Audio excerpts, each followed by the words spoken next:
Question is, will that be in the refrigerator at my house tomorrow afternoon? Will it be there? Can I get it all the way home? Rodney, have you not learned anything? Rodney, you're one of my oldest friends in this business. End up in your fridge. Unbelievable. Rodney's like, no, I don't think you could. Are you joking me? The amount of times I bought food in one state and eaten it in another, dime a dozen. Weekly habit. Yeah, the state of it, yes. Yeah, exactly. Most of the food looks like those pickles. They're not even pickles half the time. You think I'm eating pickles over here. It's not even pickles. Yeah, that was like a Cuban sandwich from 3 years ago that I finally got around to eating in this tower. You just thought it was a pickle. Hey, speaking of pickles, if you haven't gotten your Benton House pickles, I believe they're still set up down there, and I got a few jars left for you. So we had Ryan Hughes. Some of the folks from Watts Perfections came up about an hour ago and explained they did get this bike running. As of last night, he was going to be out of this competition. You cannot bring in a new bike. Once you've raced the first two motos, you have to race the same bike in Moto 3. I thought that bike was done. I saw him kickstarting it right there. Looks like he's got it going. So, Emmett got his side. Yep. But yeah, as of last night, they thought that bike was done. They got it fixed. We're back on the gate. Pressure is on the 33 of Mike Brown, who you see there to try to deliver this title.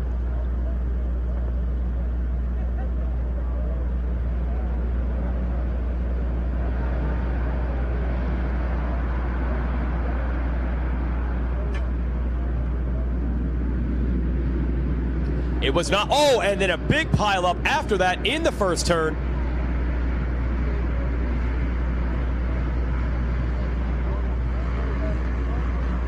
Ed Lee Walston is second behind Brownie as we try to figure out. Now we got a Kawasaki rider down on the outside of this corner. As Mike Brown sets sail already, this is just lights out. This is 4 crashes in 4 corners to start this race.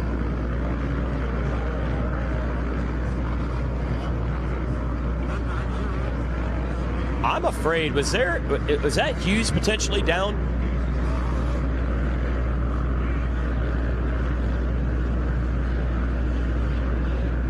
We got a rider finally up from the first turn and then riding over to the tree, and I think he's going to try to straighten the front end of that motorcycle out. The classic motocross technique. You lean the bike against the tree and start kicking it. There it is. Seeing some karate kicks on the tree in turn number 2. Okay, he did make it through.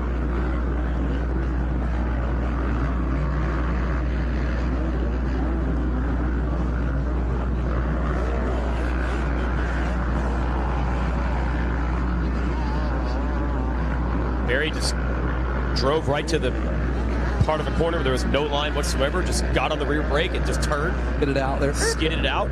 Yep. Doing some Brodies.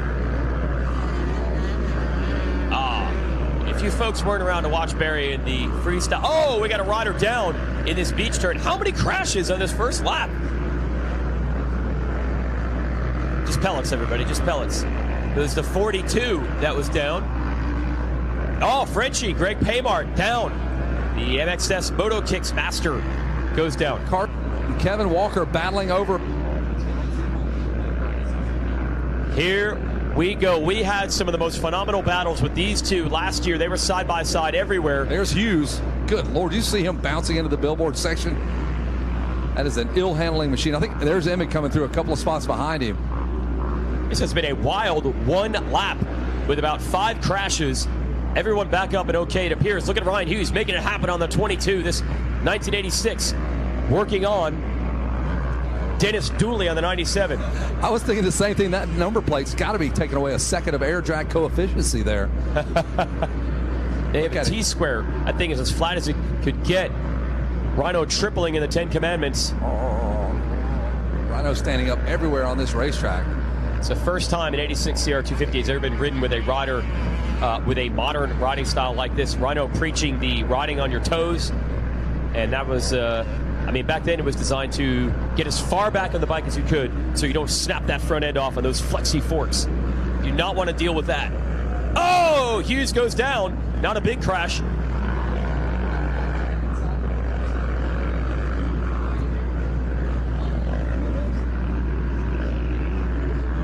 Yeah, it was engineered for locked hips. They designed that bike around locked hips, and his hips are unlocked. the automatic electronic locking hip differential. Hip differential. You got a locking hip differential. Get Ryno just blowing by dudes. That was Gabe Gerardo, who we've seen on the podium multiple times at Loretta's through the years. Ryno getting right back on pace, then loses the back end in a rut, looks over. This is just fun to watch. I don't even know the running order of this race. There's been so many tip overs and falls and crashes. We'll give you the full rundown in a moment once the top 10 come through. There's Emig.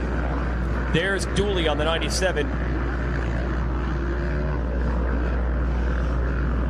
Well, Brown's been pretty consistent up front. He's looking for the 1-1-1 situation. Lee Walston is running second here in the Moto. Billy Fosnock in third. Kevin Walker, the 23, holding on to fourth.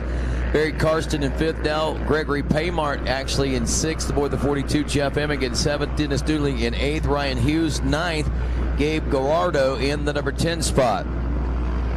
Mike Brown making mincemeat of the competition as he was expected to do. The 49-year-old ready to drop a bomb on the competition in the 50-plus class next year.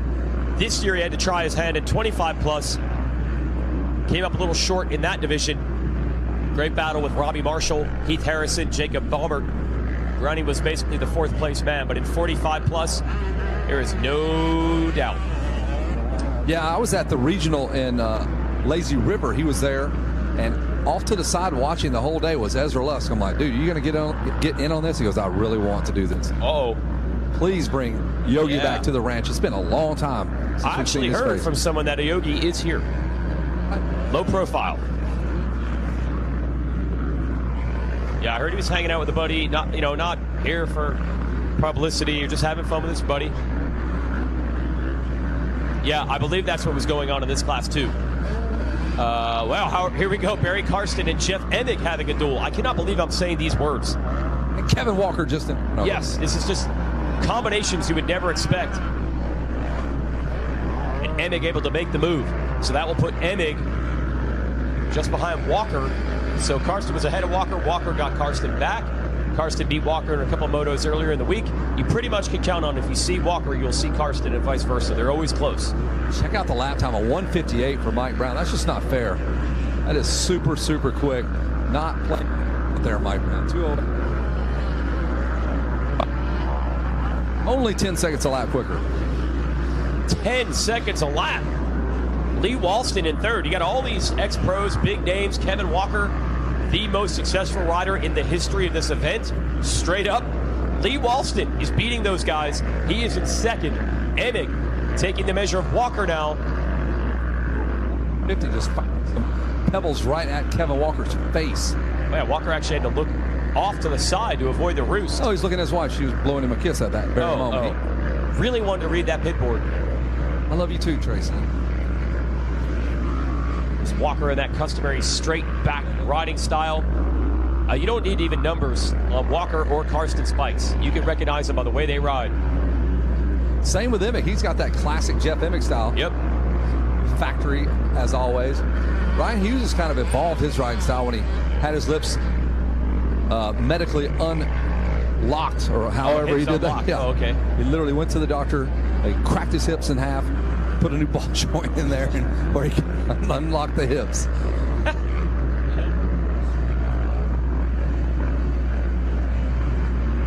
He would do that if it made him faster. As Ryan Hughes always says, you tell any athlete, I give you 2%. He'll do it. You do it. We're going to break both your femurs at 6 inches, so you need the height. All right, sign me up. Let's What's do the it. appointment time? So Walston is second. Fosnock is third. There's Fosnock on the green, number 13. And this cavalry is coming. Emig, Kevin Walker trying to stay with him. Walker and Karsten, they literally steer the motorcycle. They just come into the corner. They decide, here's where I'm going to turn. Yeah, it's like a bus. They got that knob on the steering wheel. Spinning that thing around. Yep. Big wide steering wheel. I'm going to stop here. I'm going to turn the handlebars, and then I'm going to pivot the motorcycle. There's no flowing through the corners. No. It's not lean angle. It's not dragging the bar. It's stop, turn the handlebars, get on the gas. And there's Ryan Hughes. He's had a wild first couple of motos here. He's just a few spots behind Emig and the rest of the gang. Ryan Hughes in 7th place, just behind Karsten. Brown, Walston, Fosnacht. And then behind Fosnacht, who's had some great runs this week, up on the podium multiple times, is the Emig-Walker battle. And now Hughes getting in on it. There's Mike Brown. It's over, everybody. As soon as Mike Brown signs up, if Mike Brown signs up for your class, you are in trouble. You got second already, at best. He wasn't quite able to beat the riders, literally not half his age, but just about half his age. He was 49 and a 25 plus. Oh, Emig's all over Walston. 3 riders in the 10 Commandments at once. Fosnacht to the outside, Walston in the middle. Look at this. And it's Jeff Emig making 2 for. Is that like a scene out of On Any Sunday?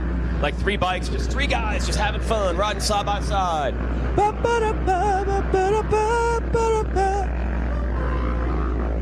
I mean, these guys, most of them are over 50 years old, so it's almost fitting for the movie.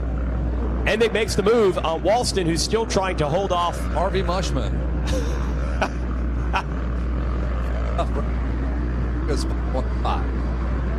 So that's Fosnacht, and then where is Hughes? He would be the next in line. Oh, Hughes is actually going to be battling with Walker. Look at bad Billy Fosnacht on the outside. Through the sand rollers. Got him. Fosnacht making the move on Walston. Walston trying to come back. The outside over here just letting that CR250. You hear just the moment he's hit this freeway. He is just.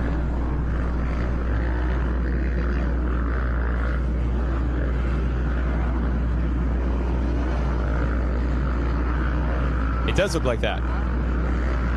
Because of the long hair, too.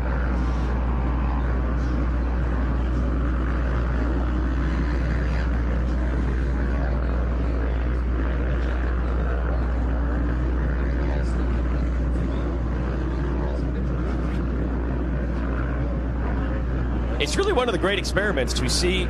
You're always trying to figure out how much have the riders advanced, or is it just the motorcycles are better? And then we have a rare, I know it's a 45 plus class. It's not like Ryno is an A rider that 18 years old or something like that, but he has the modern riding style. He preaches that, and to see him do it on an old motorcycle, you really wonder.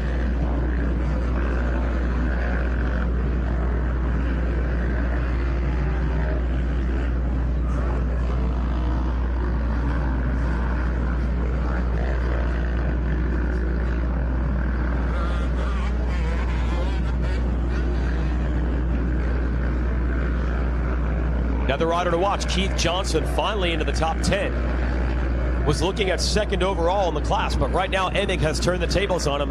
I'm not sure if Johnson had a bad start or was down and shoot, what? There were 5 crashes on the first lap. We had pileups everywhere.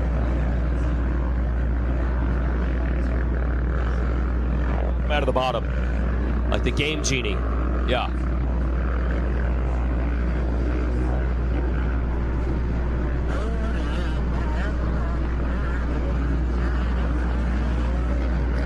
Yes, Fosnacht and Walston are about to have company. Can Ryno get it up on the podium?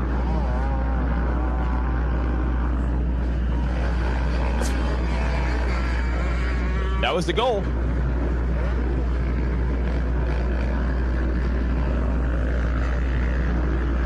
Up and over that. No, he couldn't clear it.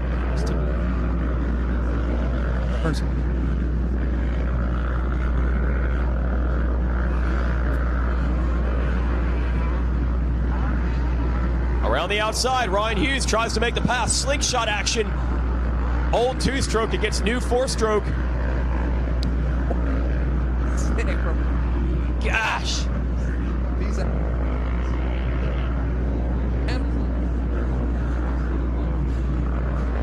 Oh, is that still hasn't settled? That's Fosnacht battling Hughes hard. These guys don't want to get beat by this guy. And Fosnacht did not take any gruff from anyone in either class he raced this week. He's a proud old warrior. But Hughes takes the measure of him. Now Hughes going to work on Lee Walston.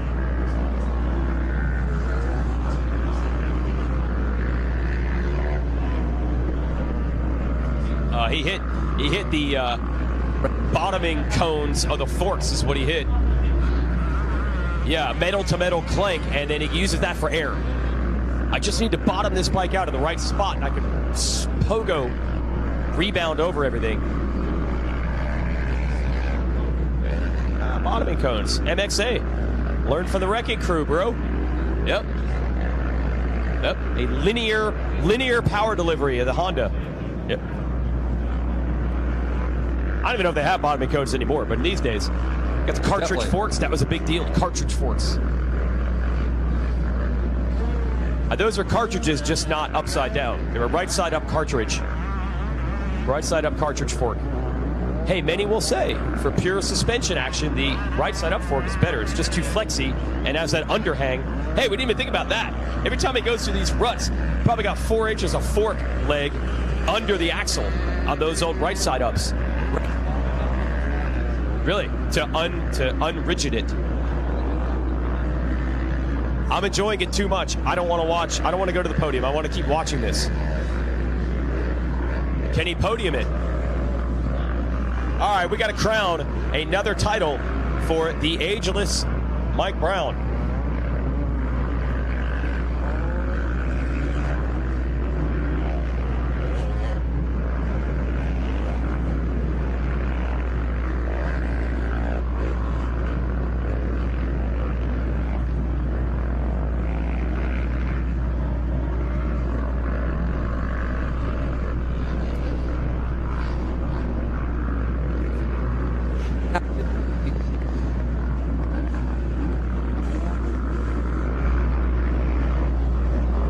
Second out front. That has got to be the biggest lead. We have a full minute between himself and Jeff. He's finally backed it down to a 2:02. You've done your job here, Mike Brown. Another 1-1 score for Mikey Brown. Up and over the big double jump. Right a big sweeper, and we flag.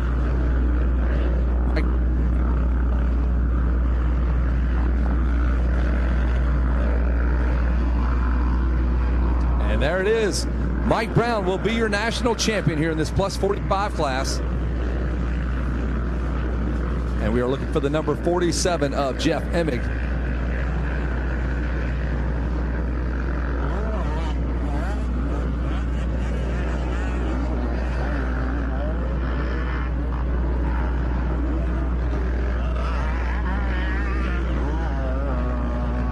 Our second place rider, third place rider to come through.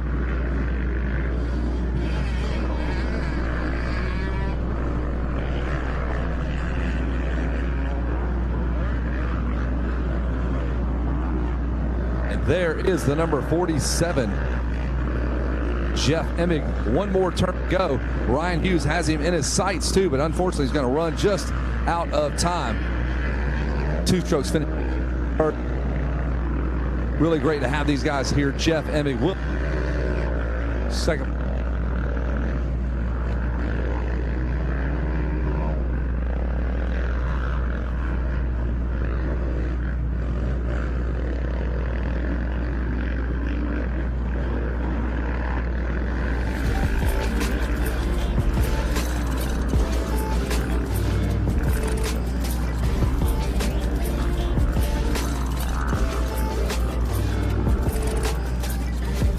Wow, so many characters, so many stories. I think this class was just here for everyone to smile and enjoy.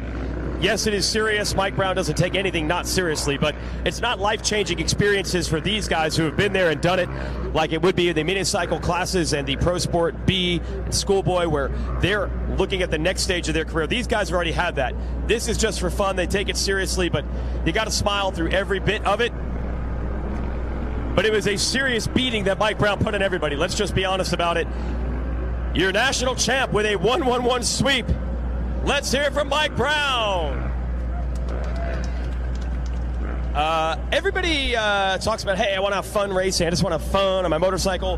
Do you have fun, or are you just out there hammering everything every day? You seem like one of the most serious, gnarly guys I've ever met. Do you have fun, or is it just go faster, work harder? No, I do have fun. If I didn't, I wouldn't be here for sure. No, but it is. I still take everything too serious for sure. I know I do. That's what the kids say when I'm training with. But that's the only way I know. I'm brought up that way. I keep it that way. I think that's why I'm still trying to compete with these kids. But I think I'm getting smarter now. But no, it's good. It's been a good week, and that 25 plus I came. Looks like a lot unprepared. Thought I was better, but I wasn't. And I'll be back again. Either I can ride 50 next year. I want to do the 25 just to keep me training and keep me motivated for the older classes. If I don't, I'll just stay in the older classes and go less and less. But I don't want that. Hey, that's cool. So next year you could race, say, 45 and 50, but you don't want to do that. You're going to race 50 and maybe still do 25 to race the younger guys. Yeah, I ain't saying I'm going to win, but I think that pushes me to come here to Loretta's and be ready and be ready for the track. Like that's if I don't, and I'm on a slack, and I don't like slacking, so I'll keep with the young kids. That's what I'm talking about. You don't like slacking. All right, who do you want to thank, Mike? Mun Racing, FXR, Rockstar, Husqvarna, Dunlop, Henson, FMF, Dub Wheels, Pro Taper, Alpine Star, Oakley Goggles, 6D, and Mechanic Matt, Brad, Rob, my little buddy Braden, all these guys, man. It's seems like it take a lot to get the old guy here, but it does. And I'm sure got a full-time job like the other guys in my classes, and getting a bike ready and stuff. And I don't, I'm at the track all day from 8 to 5 mostly, and don't really feel like riding. But these guys got my back and got me ready, and thanks to all them people. All right, how about that? Let's bring the AMA #1 plate to the stage. Mike Brown is once again a champion in his home state, by the way, of Tennessee. We congratulate Mike Brown.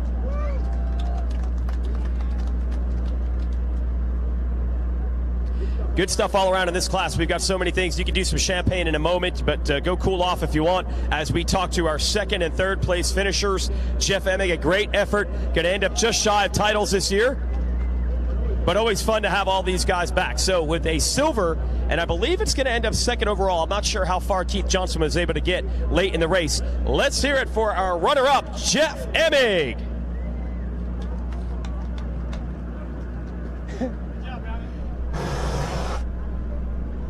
I don't know, man. All right, we'll be back in a second.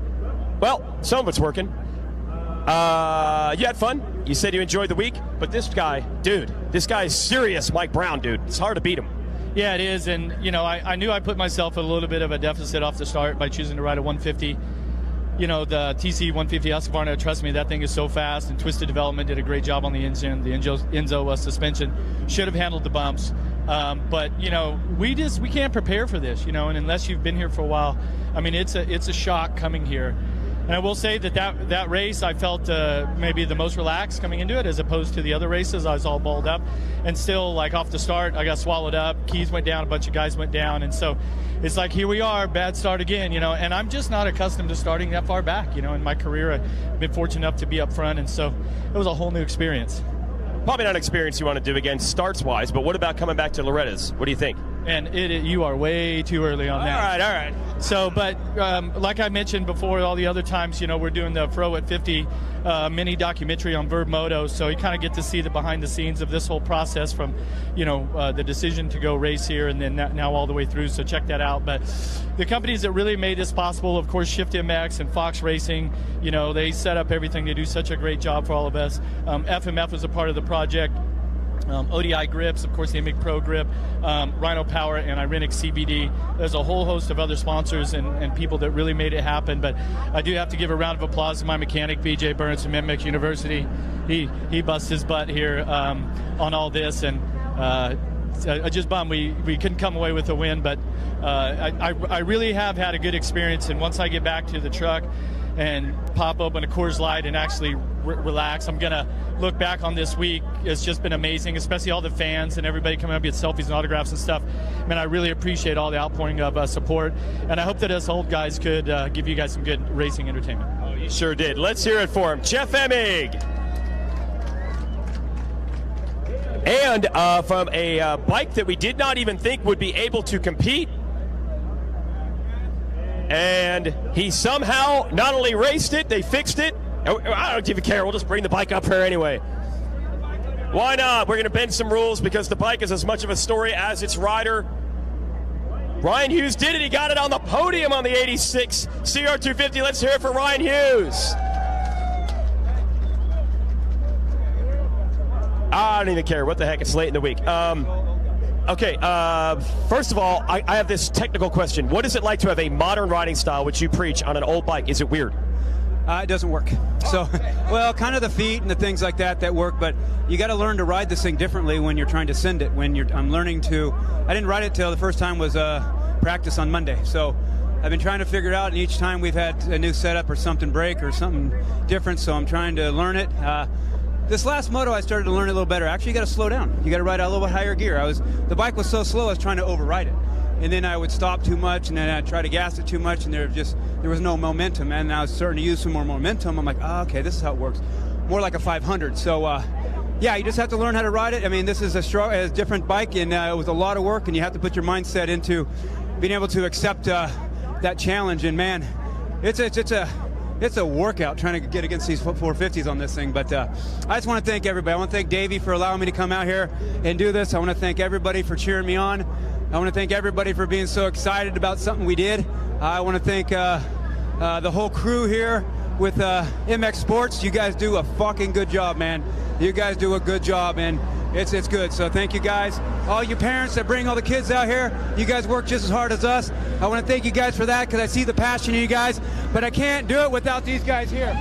This is the team that I did it. These guys worked for 35 hours and busted their ass. So again, thank you so much. Let's hear it for Ryan Hughes. That's our third place finisher in the moto. If you guys want to take some pictures of the bike, I will get out of the way. But we got to give Mike Brown his chance to shake some champagne. Here we go.